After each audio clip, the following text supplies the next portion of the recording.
Hello, I am Baris and my podcast for the course Jews and Judaism, due on the 9th of December, will start now. Zionism, an ideology that emerged in the 19th century and has been further developed by its diverse proponents, can be argued to be the main reason the modern state of Israel exists as it does. Its core idea is that there exists a Jewish nation that has a right to self-determination in a land of its own. There have been various streams within Zionism, however, which in some instances could tear the Jewish community apart. Seeing the fact that Jewish communities in the 19th and 20th centuries used to live in various societies, perform divergent religious rituals, and believe in conflicting dogmas, the response to the growing enthusiasm about and success of Zionism was met with many different responses from the Jewish community. Non-observant Jews, who thought of themselves as a nation bound by ethnicity, readily accepted the initial and dominant current of secular Zionism. Although observant but moderately strict Jews eventually managed to create a Zionism that included religious expression and merged it with the greater current of secular Zionism, groups of what today are commonly called ultra-Orthodox observant Jews rejected the ideology on various bases. This podcast will make an attempt to elaborate on the grounds on which these ultra-Orthodox Jews, also called Haredim, reject Zionism and its core product, the modern state of Israel. The emergence of the Enlightenment in Europe is the development that lies at the bottom of this situation, in which Jewish communities with different religious lifestyles either embrace or renounce Zionism. During this period, in roughly the 18th and 19th centuries, new notions and tools such as secularism, nationalism, and modern technology emerged. This development was not limited to Christians, but influenced the lives of many Jews as well, leading to the emergence of new streams of Jewish religious expression that could easier be combined with the new ideals of the Enlightenment. This organic development of new forms of expression was noticed by Moses Sofer, a German rabbi from the beginning of the 19th century whose works on, in his view, an authentic Jewish way of life rapidly spread to many European Jewish communities. It dictated a strict observance of the laws promulgated by the Torah and halachic law, but its most relevant message for the purposes of this podcast was the notion that further innovation was to be rejected at all times. This meant that the Jewish community had to maintain a religious lifestyle that was characteristic of 18th century German and Polish elite Jews. This new formulation of what it meant to be a Jew was a direct response to Jewish communities openly embracing the ideals of the Enlightenment, but was inadequate to halt this development. The creation of Zionism was a result of the growing importance of nationalism and secularism, merging the two to aspire for the establishment of a Jewish state in a modern Western framework. The modern state of Israel was built with this ideology in mind, and thus alienated certain ultra-Orthodox Jews whose lifestyles have been permeated with strict religious observance since Sofer. Although many groups of Haredim were able to reconcile with modern-day Israel, tensions still exist because they refuse to perform some rituals seen as violating God's being above all else, or to attend military service due to fears of exposure to secularism and sensory vices.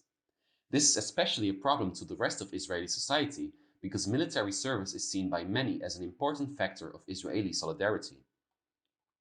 Another important reason certain communities of Haredim reject the modern state of Israel is that they are theologically convinced that the Jews cannot establish their own national home but have to wait for the Messiah to come and fulfill that destiny.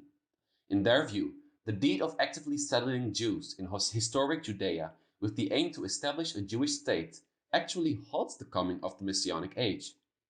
These views have not gone unnoticed by Zionist Jewish rights activists, who are willing to enter into conversations with these Haredim. One such activist is Rudy Rockman, who in a video he posted on YouTube converses with an anti-Zionist Haredi, and their discussion shows the divergent perspectives of what it means to be a Jew. On the one hand, Rockman, an observant but not ultra-Orthodox Jew, maintains that there is a Jewish nation free from religion but bound by ethnicity, and that Jews need to establish their own homeland themselves in order to be Or LaGolayim, which is a theological idea from Judaism that gives the Jewish state an exemplary status for the rest of the world and helps the Messiah to come. On the other hand, the anti-Zionist Haredi thinks that the Jewish nation ceased to exist with the expulsion of the Jews from Judea in antiquity. He maintains it is blasphemous, to say the least, that humans dare to do the Messiah's work themselves. The entire conversation being a clash of perspectives on the meaning of Judaism, some words of Rudy Rockman's in this video are, in my opinion, important to mention. And I quote, "I want to be the older Jew, the Jew in Judea, not the Jew in Poland. I think that's the difference." End quote. Rockman wants to return to his nation's glorious past in Judea as a result of Jewish nationalism, whereas the Haredi he converses with does not share these same sentiments. This statement thus perfectly illustrates the relatively static nature of Haredim throughout the past 2 centuries and their rejection of Jewish nationalism and secularism, whereas other Jewish creeds have actively participated in these new ideologies the Enlightenment brought forward. As a result, some Haredim do not believe in the Jewish nation as a people united through ethnicity, but divide the world between observant Jews and Gentiles, that is, non-Jews and what secular Zionists would call ethnic Jews. There is much more to be discussed about this topic, just to name Rockman's claim that Jews have always longed to return to their historic homeland in Israel and repeatedly try to do so, or that the anti-Zionist Haredim think the way they do about the state of Israel because of a deep sense of inferiority created by centuries of persecutions.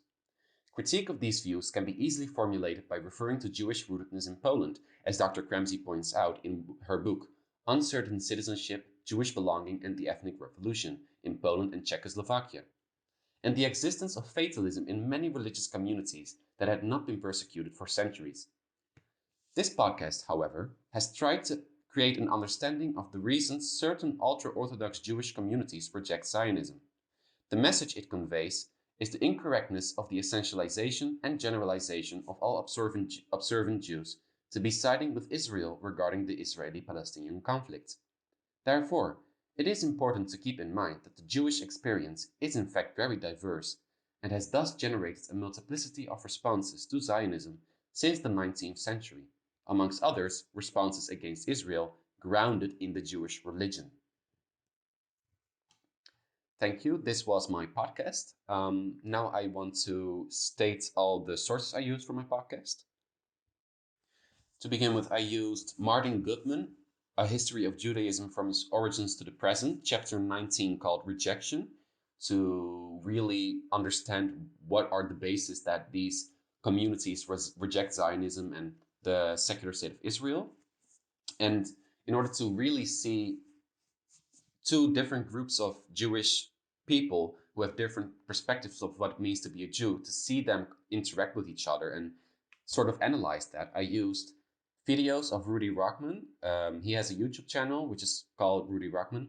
And I used 2 videos which are called Exposing Neturei Karta Part 1, The Anti-Israel Jews, and Lost Jews Debate Zionist Jew.